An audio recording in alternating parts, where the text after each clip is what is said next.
Hi, I'm the wine. And hi, I'm the rum. We're an expat couple from Austria and Barbados, and we've been living in Ireland for over 3 years. And on this channel, we talk about our experiences and how you can be an expat too. We do videos twice a week, so if any of that sounds interesting to you, please do subscribe. And now, let's get on with this.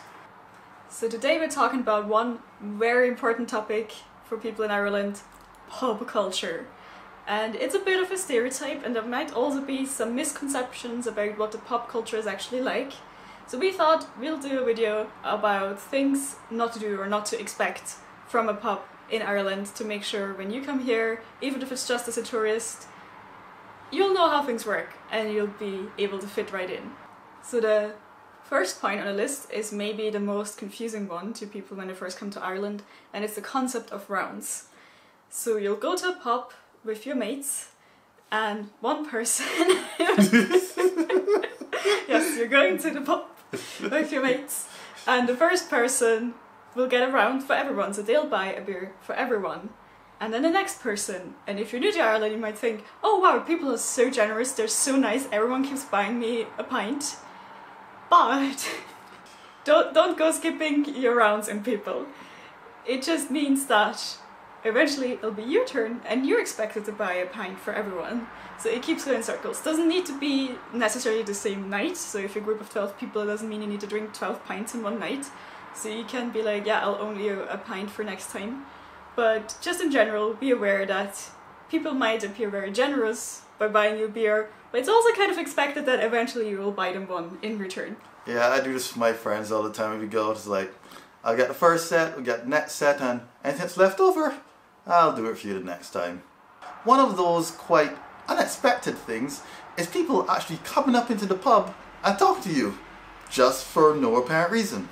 I remember we went to this pub, it was near that jail place.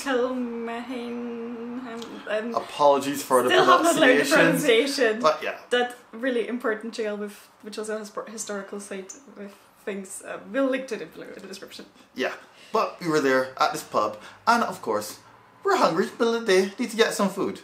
So get some food, some salmon, because, you know, why not? And I was there looking at the salmon, and this fine gentleman, more elderly gentleman, was there before, and observed what I was ordering, and realised that I didn't have a piece of lime on my plate. So what did the good man do? The good man went and said like, hello, because he's obviously a regular here, and told the folks, hey, add me a piece of lime to this meal because it'll taste better that way. And so it was done. I was there like half surprised, be like, okay, thank you for helping me increase the quality of my meal without any, prompting. And that happens a lot. You're just there and you might strike up a good conversation, or someone just overheard, and it's cool. It's kind of part of the nice, cool culture. And as I say, after that, we enjoyed this pub. It was very relaxed, and even tipped the old guy a, casual nod as he went off, like, thank you very much, good sir.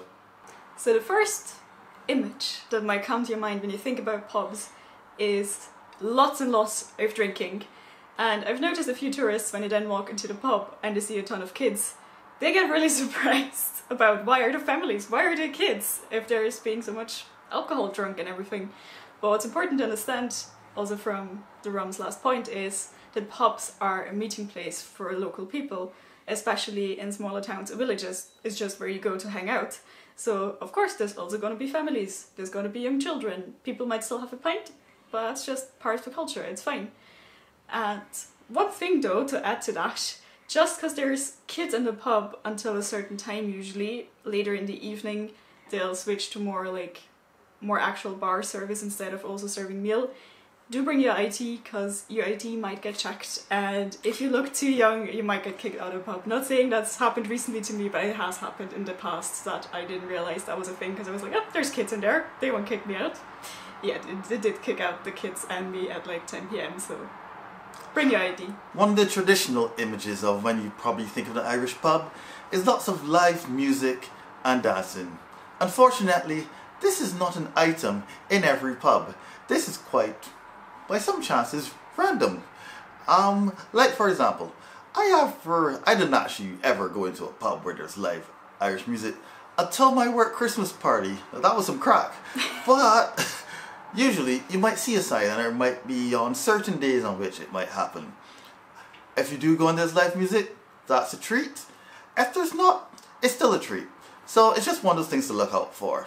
Not every time with live music, but you can always check the schedule and see when there will be if you really want that Irish live music experience. So this is perhaps the most important point on the list for tourists, because I see people make this mistake every day whenever people ask me for directions to Temple Bar because they want to have a pint and a real pub experience.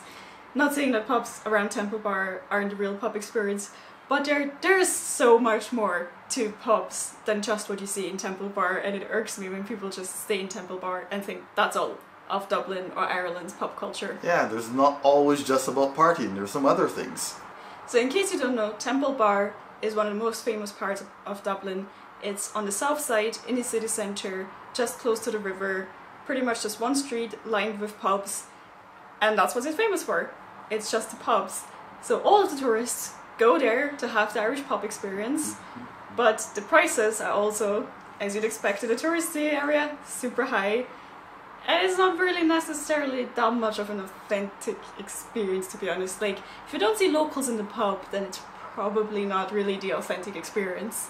So if you're looking for a more local experience, go to one of the streets branching off from Temple Bar, go closer to Grafton Street and all those small side streets. Just wander about town, like each neighbourhood has their own local pub. So if you want a really, really authentic experience, that's get where you out should of be central going. Dublin. Yes. That's the thing to do. And you'll get cheaper beers as well. And one last point, do not expect the pub food to be horrible. Pub food is actually great. For some reason, if you can step into an establishment and it is bougie / indie enough to try and sell you a vegan burger, you know that the quality of food has risen.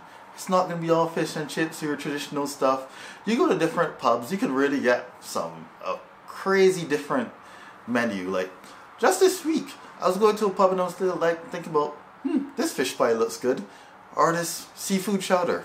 Yes, I'm a vegetarian, so when I go eating, I tend to go for places that are a bit off the beaten path, but luckily for me, a lot of Irish pubs are on the beaten path, but their menus, yeah, no, they can be pretty fantastic. If you really want somewhere that you can just sit, relax, have a pint, and some good food, yeah, that's where to go. So that was a list of things not to do in pubs. Let us know in the comments what other mistakes you've seen people do in pubs, and if you like this video, make sure to give it a like, do subscribe, and ring the notification bell so you'll actually see when we do videos twice a week in the thing when you type in YouTube and you see all the things that are suggested. YouTube homepage, yeah, you know where to find us.